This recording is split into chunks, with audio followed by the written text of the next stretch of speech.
तो बेटा आज हम लोग पढ़ेंगे कोफिशिएंट ऑफ रिस्टिट्यूशन। ठीक है। अच्छा, कोफिशिएंट ऑफ रिस्टिट्यूशन पढ़ने से पहले हम लोग ये जान लें कि आखिर हम इस कॉन्सेप्ट को पढ़ क्यों रहे हैं। क्योंकि ऐसा तो है नहीं कि हमको कोई पागल कुत्ता काट दिया है और हमारे मन में जो भी आ रहा है हम वो पढ़ते चले जा रहे हैं, राइट। तो सबसे पहले चलिए हम लोग ये देखते हैं कि कोफिशिएंट ऑफ रिस्टिट्यूशन आखिर हम लोग क्यों पढ़ते हैं।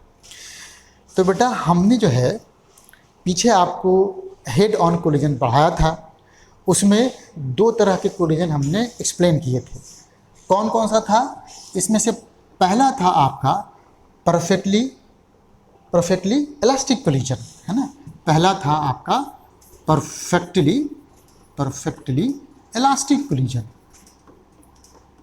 और दूसरा क्या बताया था? दूसरा हमने बताया था completely inelastic collision.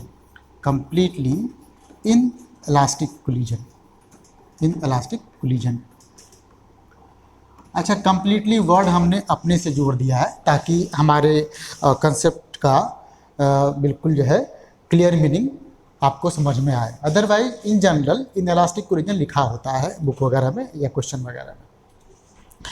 Perfectly elastic collision के बारे में क्या बताया था हमने? इसमें हमने आपको ये बताया था कि भाई जो दोनों बॉडीज कोलाइड कर रही हैं तो कोलिजन से पहले उनका टोटल काइनेटिक एनर्जी कोलिजन के बाद उनके टोटल काइनेटिक एनर्जी के बराबर होता है। ठीक है। और दूसरा जो है कंप्लीटली इनइलास्टिक कोलिजन में क्या बताया था हमने कि जब दो बॉडीज़ ऐसे कोलाइड करें कि कोलिजन के बाद वो कंबाइंड होकर के एक कॉमन वेलोसिटी से मूव करें तो इस कोलिजन को हम कंप्लीटली इनइलास्टिक कोलिजन कहते थे। और इनइलास्टिक कोलिजन का करैक्टर दो हमने अलग से निकाले थे। पहला क्या था कि उसमें जो काइनेटिक एनर्जी में लॉस है वो मैक्सिमम होता था, और दूसरा ये था कि जो दोनों बॉडीज़ आपस में कोलाइड करके जो अपना शेप और साइज में डिफॉर्मेशन एक्सपीरियंस करते थे वो मैक्सिमम पॉसिबल था। ठीक है। तो क्या ऐसा पॉसिबल नहीं है कि एक ऐसा कोलिजन हो जो ना परफेक्टली इलास्टिक हो और ना ही कम्प्लीटली इनइलास्टिक हो सकता है, बहुत सारे ऐसे कोलिजन हो सकते हैं।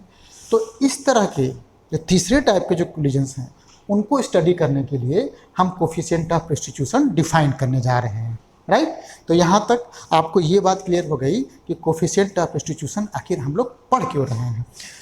चलो अब देखिए कोफिशिएंट ऑफ रिस्टिट्यूशन डिफाइन कैसे किया जाता है, उसको हम सिंपली ई से शो करेंगे, है ना। ये है कोफिशिएंट ऑफ रिस्टिट्यूशन। देखो सपोज करो कि कोलिजन से पहले दो बॉडीज, ये है मान लो ए u1 के वेलोसिटी से इधर मूव कर रहा है और दूसरा बॉडी बी ये भी इसी डायरेक्शन में u2 की वेलोसिटी से ऐसे मूव कर रहा है। इसका मास m1 है, इसका मास m2 है। ठीक है। और कोलिजन के बाद इसको आराम से समझना क्योंकि इसके समझे बगैर अब आगे इसके क्वेश्चन नहीं कर पाएंगे। ठीक है। कोलिजन के बाद ये वाला अब v1 के वेलोसिटी से मूव करने लगा और ये v2 के वेलोसिटी से मूव करने लगा। और जैसा कि हम लोग बहुत बार डिस्कस कर चुके हैं कि इस केस में हमारे पास क्या था, u1 बड़ा था u2 से, और इस केस में ऑब्वियसली v2 बड़ा हो जाएगा v1 से। ठीक है। अब चले आते हैं आपके अपने डिफिनीशन पर। तो कोफिशिएंट ऑफ रिस्टिट्यूशन को डिफाइन किया जाता है E equals to velocity of separation upon velocity of approach, है ना। थोड़ा बढ़िया से इसको लिख दो, कंप्लीट लिख दो, बल्कि कंप्लीट लोगे ज़्यादा अच्छा रहेगा। ये क्या है? ये है velocity of separation divided by velocity of approach, right. अच्छा, इन दोनों चीज़ों को समझने में बच्चे बहुत गलती करते हैं। तो अब जरा ध्यान से समझो वेलोसिटी ऑफ अप्रोच क्या है। पहले ध्यान से समझना। ये है मेरा बॉडी ए और ये है मेरा बॉडी बी, दोनों हॉरिजॉन्टल डायरेक्शन में ये u1 और u2 के वेलोसिटी से ऐसे चले जा रहे थे, है ना। u1 बड़ा था u2 से, ताकि a आगे जा कर के b को ठोक सके, राइट। अब सोचो, अगर तुम अपने आप को a पर बैठा हुआ मानते हो, अगर तुम अपने आप को a पर बैठा हुआ मानते हो, तो तुमको b अपने से कितने स्पीड से दूर जाता हुआ या नज़दीक आता हुआ महसूस होगा। ये तुमको u1 माइनस u2 के स्पीड से अपनी तरफ आता हुआ महसूस होगा, है ना। या अगर तुम मान लो a को नहीं लेते हो बल्कि तुम b पे बैठ जाते हो, ऐसे भी आप कर सकते हो। दोनों में से कोई भी एक अप्रोच अपना सकते हो आप। जैसे हम b पे बैठ गए तो ऑब्वियस ही बात है, जब हम b पे बैठ जाएंगे तो मेरे लिए b कैसा हो जाएगा, मेरे लिए b स्टेशनरी हो जाएगा, ठीक है। अब जब स्टेशनरी हो गया, कैसे हुआ होगा स्टेशनरी, थोड़ा मैथमेटिकली करते हैं। ये तो जा रहा था इधर u2 की स्पीड से, कैसे हुआ होगा स्टेशनरी, इधर हमने माइनस u2 स्पीड लगाई होगी, और पूरे सिस्टम में कोई चेंज ना हो जाए तो हम इसको इधर की तरफ ऐसी स्पीड लगा दिए। इसका मतलब है कि ये बॉडी A मेरी तरफ u1 माइनस u2 के स्पीड से चला आ रहा है मतलब अप्रोच कर रहा है। तो वेलोसिटी ऑफ अप्रोच क्या हो जाएगा यहाँ पर, ये हो जाएगा वेलोसिटी ऑफ अप्रोच, कितना हो जाएगा भाई, ये हो जाएगा आपका u1 माइनस u2, हो गया। अच्छा, आप कहेंगे कि आपने तो सर शुरू में ए बॉल पर अपने आप को बिठाया था, देखो उससे भी आ जाएगा। देखो कैसे आएगा, यहाँ तुमने ए लिया था, यहाँ तुमने क्या लिया था, बी लिया था, वेरी गुड। यहाँ तुम्हारा स्पीड u1 से जा रहा था, तुम यहाँ पर बैठ गए थे, चलो बैठ गए थे तो तुम्हारे लिए क्या हो गया, रुक गया। अगर ये रुक गया तो इसमें जो आपका u2 स्पीड था, आप क्या करेंगे, इसको इस डायरेक्शन में लगाएंगे, ऐसे स्पीड, क्योंकि तो रुका हुआ है ना, जैसे इसमें किया हमने, मतलब ऐसे कर लो, माइनस u1 ऐसे कर लो। अब सोचो, चूंकि u1 तुम्हारा बड़ा है u2 से, तो ये b तुम्हारी तरफ यही u1 माइनस u2 की स्पीड से आता हुआ महसूस होगा, ठीक। तो दोनों ही तरीके से तुम वेलोसिटी ऑफ अप्रोच निकाल सकते हो। मैं क्या करूँगा, मैं इन जनरल जो बॉडी कम स्पीड से चल रहा है उस पर बैठ करके सारा ऑब्जर्वेशन करने वाला हूँ। एक सिंगल अप्रोच हम अपना बना लेंगे और उसी के हिसाब से, है ना, उसी के हिसाब से हम सारे क्वेश्चंस को सॉल्व करेंगे। तो वेलोसिटी ऑफ अप्रोच निकल गया हमारे पास। अब चले आओ वेलोसिटी ऑफ सेपरेशन में। वेलोसिटी ऑफ सेपरेशन में देखो, यहाँ पे चले आओ, यहाँ पे v2 तो ज़्यादा हो गया v1 से, और अभी मैंने कहा था कि जो कम स्पीड वाला बॉडी है उस पर मैं बैठ जाऊँगा। चलो मैं इस पर बैठ गया चुपचाप से, ए इस पर बैठ गया ना, इस पर बैठ गया तो क्या हो जाएगा, मेरे लिए तो ये रुक गया भाई। तो अब मैथमेटिकली मैं कैसे कहूँगा इसको कि भैया इस पर इधर की तरफ माइनस v1 स्पीड लग गया था, और जब इस पर लगा दिया मैंने तो इस पर भी लगा दूंगा, है ना। अब सोचो, v2 तो तुम्हारा ज़्यादा है, इसका मतलब है कि अभी भी b तुमसे इस डायरेक्शन में v2 माइनस v1 के स्पीड से जाता हुआ महसूस होगा। तो ये तुम्हारा वेलोसिटी ऑफ सेपरेशन हो गया। तो ये मैं यहाँ पे ले देता हूँ वेलोसिटी ऑफ सेपरेशन, है ना। ये कितना हो गया, ये हो गया v2 माइनस v1। अच्छा, क्या बताया हमने, फार्मूला बताया E equals to velocity of separation upon velocity of approach. तो फटाफट से लिखो, E equals to velocity of separation कितना हो गया, ये हो गया v2 माइनस v1, ये v1 है, ये हमारे कारस्तानी है। अच्छा, नीचे देखिए वेलोसिटी ऑफ अप्रोच, ये क्या था, u1 माइनस u2। तो ये देखिए फार्मूला बन गया आपका। अब फार्मूला तो बन गया हमारे पास, और हमने शुरू में कहा था कि ऐसे कोलिजन्स जो ना तो कम्प्लीटली इनएलास्टिक हो और ना ही कम्प्लीटली इलास्टिक हो, उनके लिए है ये कॉन्सेप्ट ऑफ रिस्टिट्यूशन। लेकिन जब हमने कोई कॉन्सेप्ट डेवलप किया है तो भाई वो सारे केसेस को अपने में कवर करे, है ना, तब तो कुछ बात बनेगी।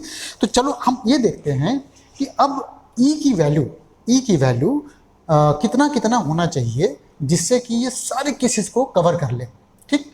अब चले आओ पॉइंट नंबर 2 पे तब। अच्छा, पॉइंट नंबर 2 में देखिए क्या था। अभी मैं परफेक्टली इलास्टिक कोलिजन की बात करूं, परफेक्टली इलास्टिक कोलिजन की बात करूं, तो क्या होगा? सोचो जरा, ये तुम्हारा E equals to V2 minus V1 upon कितना है? U1 minus U2। ठीक, परफेक्टली इलास्टिक कोलिजन में क्या होता है? ये U1 के स्पीड से जा रहा होता है, ये क्या है? U2 के स्पीड से जा रहा होता है, और मोमेंटम कंजर्व होता है और काइनेटिक एनर्जी भी कंजर्व होता है। तो चलो भाई, कोलिजन के बाद ये V1 की स्पीड से जाने लगा और ये V2 की स्पीड से जाने लगा, ये A था, ये B था। अब जरा हमको बताओ, जब तुम मोमेंटम कंजर्व करोगे तो सारी बॉडीज एक ही डायरेक्शन में जा रही हैं, तो कोलिजन से पहले मोमेंटम हो जाएगा m1 u1, है ना, m1 u1 plus m2 u2, and that must be equals to m1 v1 plus m2 v2। अब m1 यही वाला है, ये तो हम बार बार लिखें, ज़्यादा बेहतर है कि एक ही बार दिमाग में रख लें कि कौन किसका मास क्या है। ठीक है, इतना निकल गया। अच्छा, यहाँ से मैं निकालता हूँ, देखिए यहाँ से मैं निकालता हूँ m1 u1 minus m1 v1, और इसको लिख दूँ मैं m2 v2 minus m2 u2। कुछ नहीं किया मैंने, इसको इधर ट्रांसपोज कर दिया, इसको मैंने इधर ट्रांसपोज कर दिया। इसमें से m1 कॉमन हो जाएगा, ये हो जाएगा u1 माइनस v1। अच्छा, इसमें से m2 कॉमन हो जाएगा, ये हो जाएगा v2 माइनस u2। इतना निकल गया। अब परफेक्टली इलास्टिक कोलिजन के लिए एक और कंडीशन था, वो क्या था? Total kinetic energy before the collision is equals to total kinetic energy after the collision. तो चलो हम काइनेटिक एनर्जी को इक्वेट करते हैं। तो टोटल काइनेटिक एनर्जी बिफोर, है ना, before equals to total kinetic energy after. Total kinetic energy before half m1 u1 square plus half m2 u2 square, और that must be equal to half m1 v1 square plus half m2 v2 square. देखो बेटा, half से पूरा multiply कर दो खटाखट से, तो half गायब हो जाएगा, तुम्हारा m1 u1 square plus m2 u2 square equals to m1 v1 square plus m2 v2 square हो जाएगा। कितना आसान है देखो। अब हम क्या करते हैं, पहले की तरह ये जो m1 वाला टर्म है ना, ये वाला, उसको एक तरफ करते हैं, और ये जो m2 वाला टर्म्स है उसको भी एक तरफ करते हैं। इसको इधर ले आए, हो गया m1, है ना, ये हो गया u1 का स्क्वायर माइनस v1 का स्क्वायर, और इधर चला गया, ये हो गया m2, ये हो गया v2 का स्क्वायर माइनस हो जाएगा u2 का स्क्वायर, है ना। एक मिनट, माइनस u2 का स्क्वायर, ये हुआ, इसको इधर ले गए थे। अब देखो, ये दूसरा इक्वेशन बना, और तुमको क्या करना है कि तुमको इसमें से इसको डिवाइड कर देना है। जैसे ही तुम इसको डिवाइड करोगे तो लेफ्ट साइड को लेफ्ट साइड से डिवाइड करोगे, ऑब्वियस ही बात है, m1 कट जाएगा, और ये u1 माइनस, बल्कि ऐसे कर दो, u1 का स्क्वायर माइनस v1 का स्क्वायर, इधर u1 माइनस v1, और इधर देखिए, इधर हो जाएगा आपका v2 का स्क्वायर माइनस u2 का स्क्वायर अपॉन ये v2 माइनस u2। अब a square minus B square का यहाँ फार्मूला लगेगा, यहाँ भी a square minus B square का फार्मूला लगेगा। तो फटाफट से फार्मूला लगाएं, और जो काटना कूटना है वो काट कूट देते हैं। ये हो जाएगा u1 प्लस v1, और दूसरे ब्रैकेट में u1 माइनस v1। नीचे तो मेरे पास है ही है u1 माइनस v1, है ना। यहाँ देखिए v2 माइनस u2, और दूसरे ब्रैकेट में v2 प्लस u2, और ये फटाफट से देखिए v2 माइनस u2 था, ये कटा, और ये भी कट गया। यहाँ बेटा देखो क्या आ गया, यहाँ आ गया u1 प्लस v1, यहाँ आ गया v2 प्लस u2। अब जो देखो, अभी काम करो, ये लिखो u1 माइनस u2, इसको लिखो v2 माइनस v1, और दोनों साइड को u1 माइनस u2 से डिवाइड कर दो। तो यहाँ हो जाएगा 1, यहाँ हो जाएगा v2 माइनस v1, यहाँ हो जाएगा u1 माइनस u2। और ये वाला तो अभी डिफाइन किए हो क्या, कोफिशिएंट ऑफ सब्स्टिट्यूशन। तो ये हो गया तुम्हारा E। तो E की वैल्यू कितनी आ गई, E की वैल्यू आ गई 1। तो परफेक्टली इलास्टिक कोलिजन के लिए E की वैल्यू हो गई 1। अब चले आते हैं दूसरे केस में, कंप्लीटली इनइलास्टिक के लिए। मैं देखो, कंप्लीटली इनइलास्टिक में दोनों बॉडी चिपक करके कॉमन वेलोसिटी से मूव करते हैं, राइट, ये था ना। अब ये तो समझाने वाली बात नहीं है, फिर भी मैं कर दे रहा हूँ। ये बॉडी है A, ये बॉडी है B, यहाँ पे तुम बैठ गए, इसका भी वेलोसिटी भी है, इसका भी वेलोसिटी भी है, तो तुमको ये तो कैसे दिखाई देगा, बिल्कुल रुका हुआ दिखाई देगा, मतलब वेलोसिटी ऑफ सेपरेशन जीरो हो गया। ये हो गया velocity of separation equals to zero. तो ई की वैल्यू हो गया सिंपली बाय डेफिनेशन जीरो। तो ई की वैल्यू मिनिमम कितना हुआ, जीरो, मैक्सिमम कितना हुआ, वन। जीरो किसके लिए हुआ, जब हमारा कोलिजन कंप्लीटली इनइलास्टिक हो। वन कब हुआ, जब हमारा कोलिजन परफेक्टली इलास्टिक हो। और इनके बीच में, जीरो और वन के बीच में ई की वैल्यू जब होगा तो मेरा जो कोलिजन होगा ना तो कंप्लीटली इनइलास्टिक होगा और ना ही परफेक्टली इलास्टिक होगा।